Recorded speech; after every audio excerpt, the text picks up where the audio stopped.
Hi, my name is Jessica Resnick. We're going to be demonstrating the ultrasound-guided femoral vein cannulation. This is Dr. Dan Haggerty, and he's going to be performing the procedure. Frog-legging the patient's leg will move the femoral vein from the femoral artery. Traditional external landmarks for the cannulation of the femoral vein are the inguinal ligament, which is the superior border, and the femoral artery, which is the lateral border. In the inguinal canal, from lateral to medial, you have the femoral nerve, artery, and vein. For all ultrasound-guided lines, an ultrasound machine with a vascular setting and a linear high-frequency transducer is recommended. Prior to an attempt at cannulation, both the right and left femoral veins are examined by ultrasound for size and patency.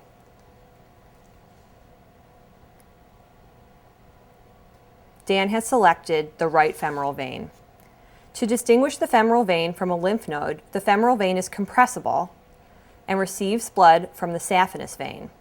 Angle the probe cephalad to see the saphenous vein. You can also turn to long axis to see that the vessel runs across the entire screen from head to foot, compared to lymph nodes, which tend to be circular.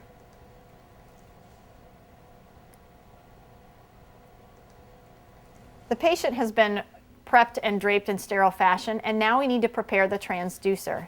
Dan is opening a sterile kit that contains a sterile sheath, which will be applied over the transducer, gel that's also sterile that will apply on the outside of the sleeve, and 2 rubber bands for securing the sleeve on the transducer. Dr. Jessica Resnick is now preparing the transducer by putting non-sterile gel on the transducer head. Dan has folded up the sleeve much like a sock, and now Jessica drops the transducer into the sleeve. Dan smooths out the sleeve and he stays sterile. He applies the rubber bands, one near the top of the transducer and one further down on the cord,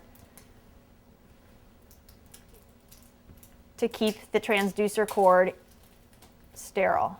He'll smooth out the gel underneath the sleeve, and then he can apply the sterile gel to the top of the transducer. Or he can wait and do this when he's ready for the procedure. And now we can actually lay the transducer on the sterile field. Short axis is the preferred approach to use with the femoral vein, mostly due to the limited available space between the inguinal ligament and the vein to place the transducer. In the short axis approach, the probe is perpendicular to the femoral vein so that the vein appears circular on the screen. Make sure the indicator points to the patient's right. The femoral vein should be centered on the screen. If you move the transducer to the left, the femoral vein should move to the right on the screen.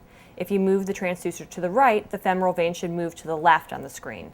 The center of the screen corresponds with the midpoint of the long transducer face. Dan is anesthetizing the skin with a 25-gauge lidocaine needle directly underneath the midpoint of the long face of the transducer. If you cannot see the needle tip in the near field, angle the transducer towards the needle. The lidocaine is seen being injected in the near field. This same angle approach will be used with a larger bore needle. You should see the needle tip in short axis in the near field of the screen directly over the center of the femoral vein target. If the echogenic focus representing the needle tip is not centered over the vein, either take the needle out and try again, or make a small adjustment to redirect the needle. If you have to make a large adjustment, you're better off starting over. As you advance the needle tip towards your target, you should either advance the probe proximally or rock the probe to follow the tip. When you are just above the vein, the vessel wall should collapse slightly from the pressure of the needle. At this point, you should give the needle a sharp, shallow jab to cannulate the vessel wall. Advance the needle a few millimeters further so that you are completely within the lumen of the vessel, and then decrease the angle of your needle as you advance the wire into the vein. If you are confident that you are centered, but you are not getting blood return, turn the probe so that you are long axis on the vessel and the needle. You should be able to see where the tip is and make any angle adjustments by withdrawing or advancing the needle. Capture an image of the needle in the vessel for the medical record.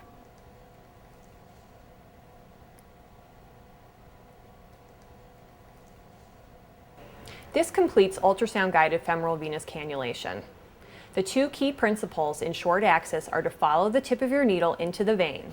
If you are well centered on the vein but still not seeing any blood return, turn to long axis to see where your needle tip is. Ultrasound guidance should decrease the number of needle sticks and improve the success of your procedure.